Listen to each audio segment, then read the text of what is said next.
Olá, sejam bem-vindos a mais um episódio do Vitamina Filosófica.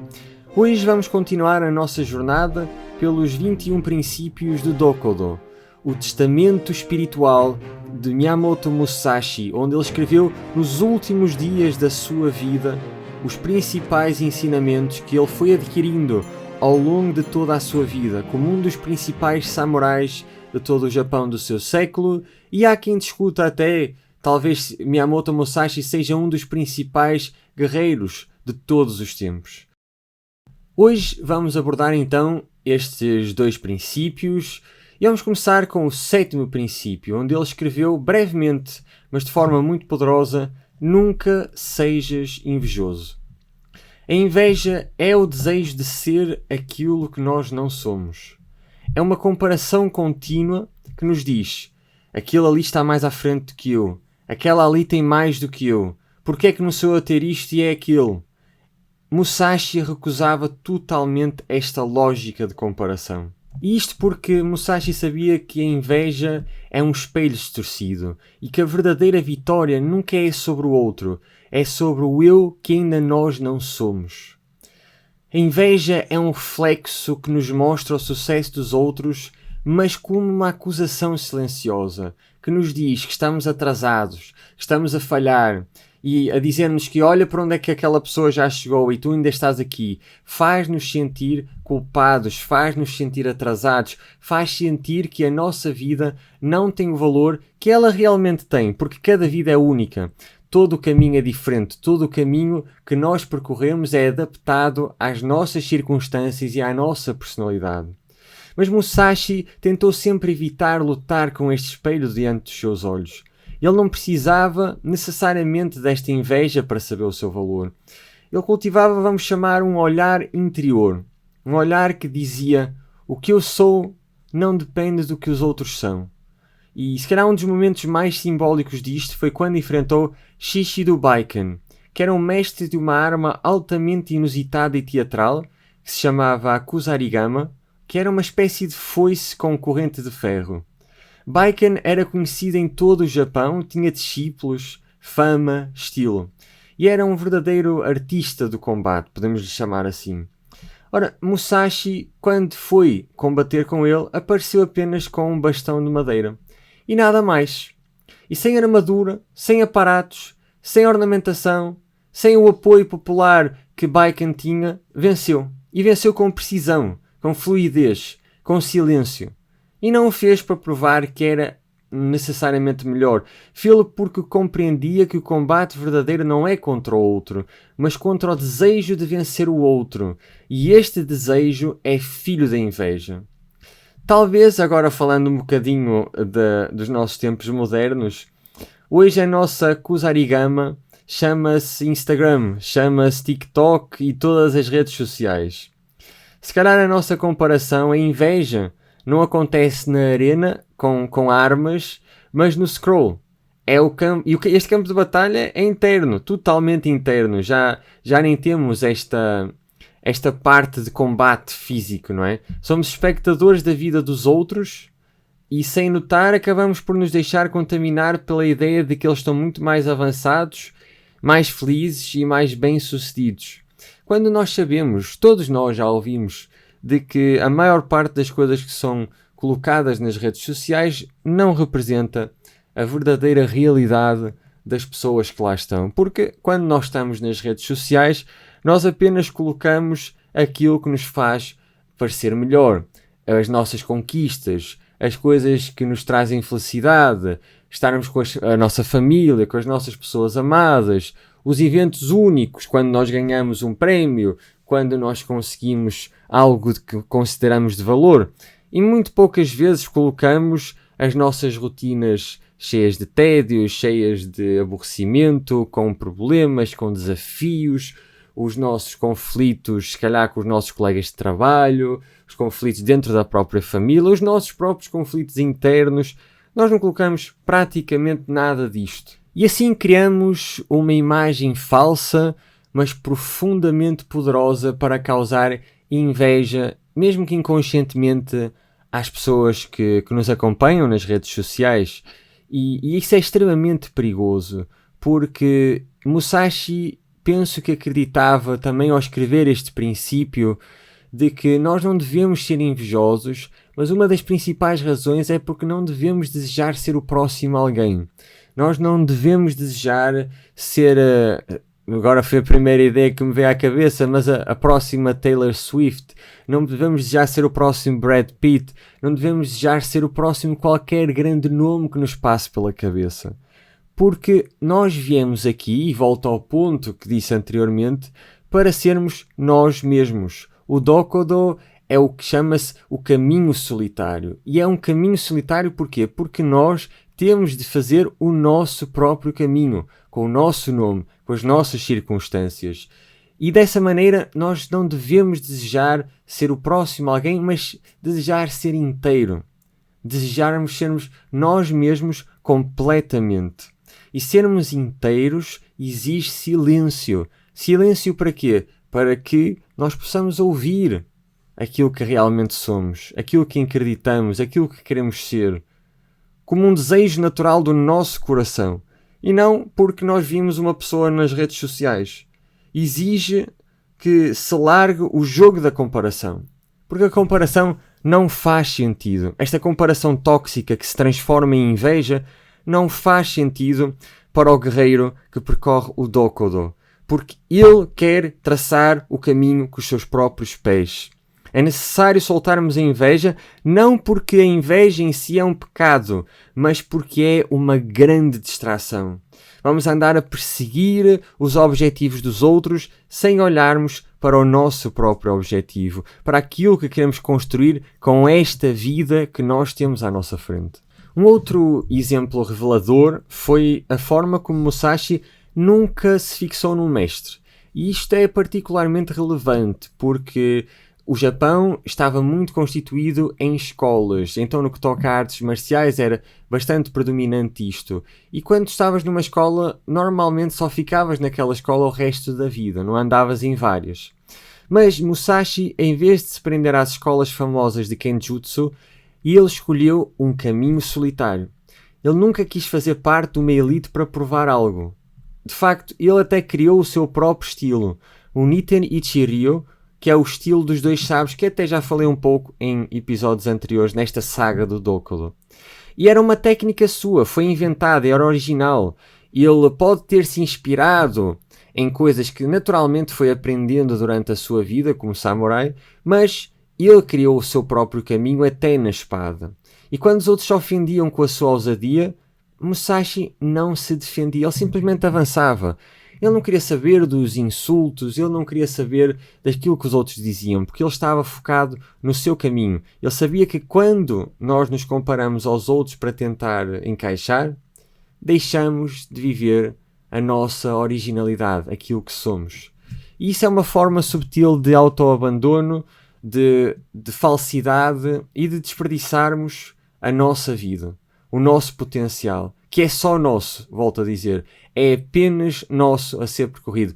Claro, nós podemos inspirar noutras pessoas, noutros exemplos e devemos fazê-lo, obviamente que sim, porque isso é saudável. O que não devemos fazer é tentar ser o próximo a alguém, tentar ser outra pessoa que não nós mesmos. E talvez sintas isto também, eu certamente já senti várias vezes, esta sensação de que estamos a correr atrás, de que a nossa vida devia ser mais rápida, mais rica, mais visível, mais tudo.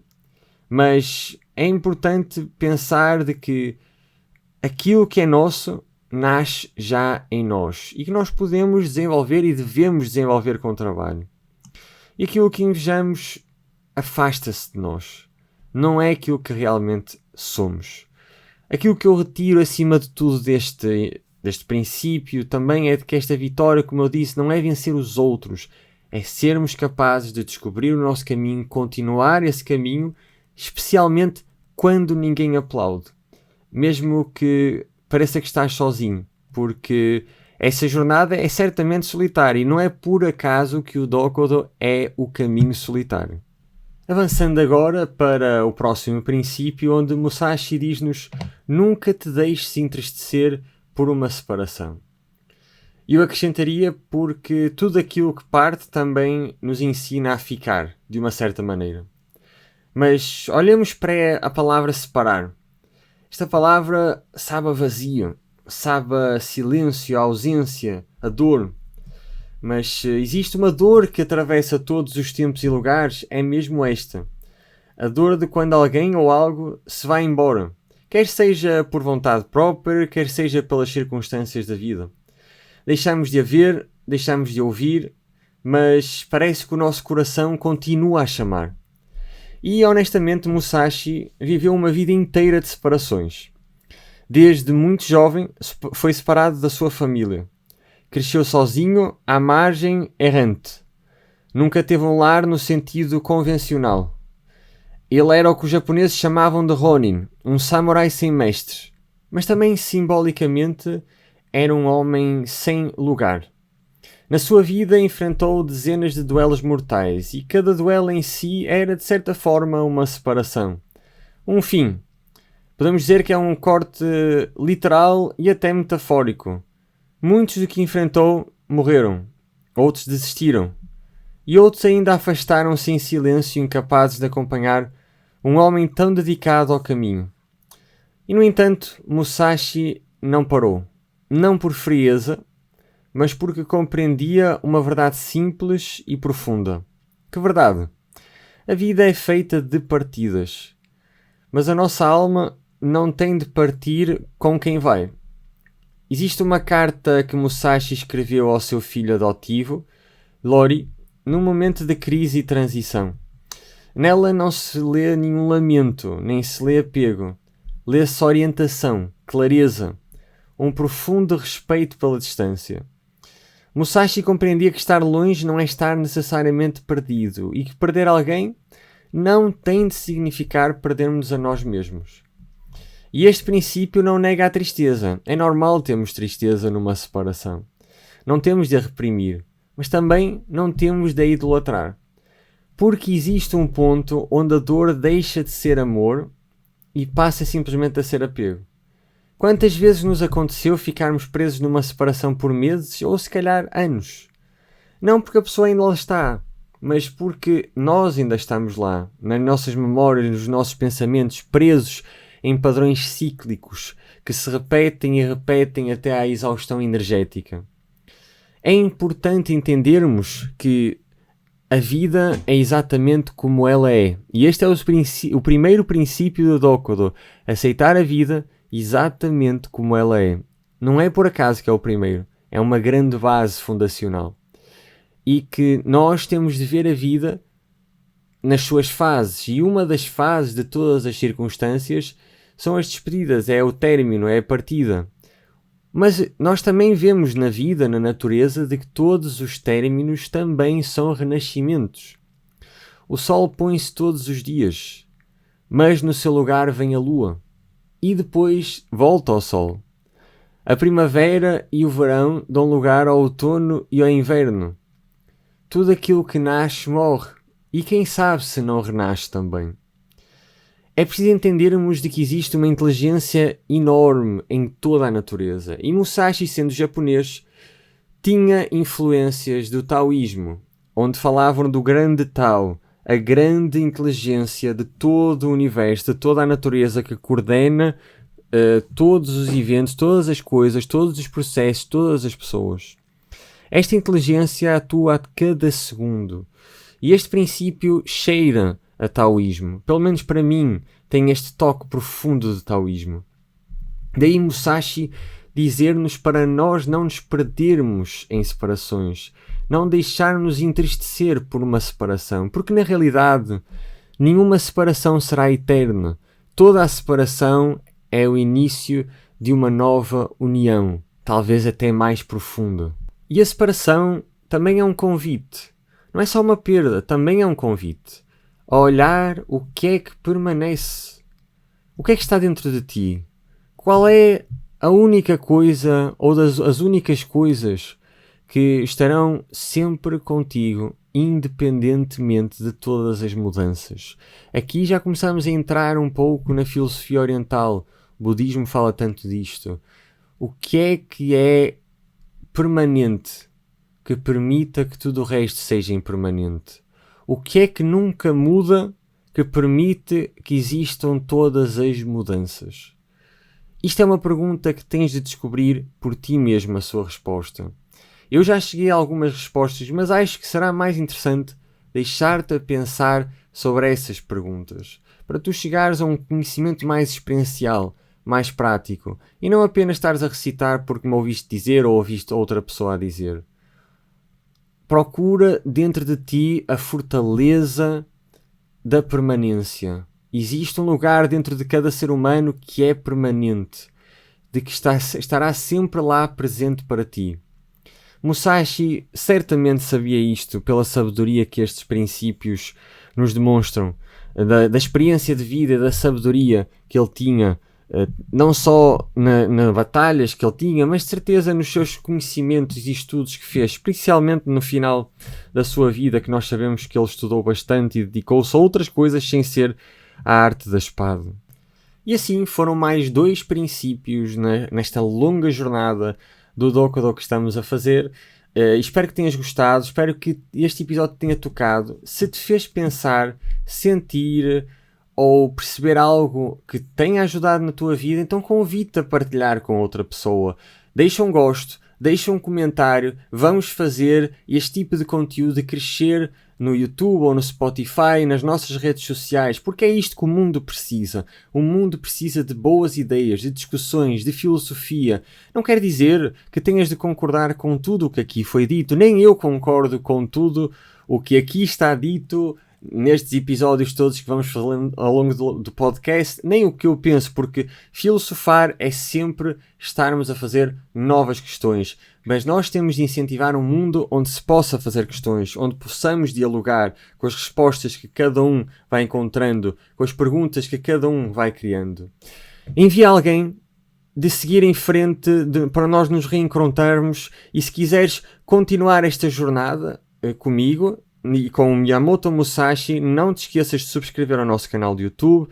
Subscreve também a newsletter do Vitamina Filosófica. Lá partilho reflexões práticas para tempos caóticos, sempre com a filosofia como bússola.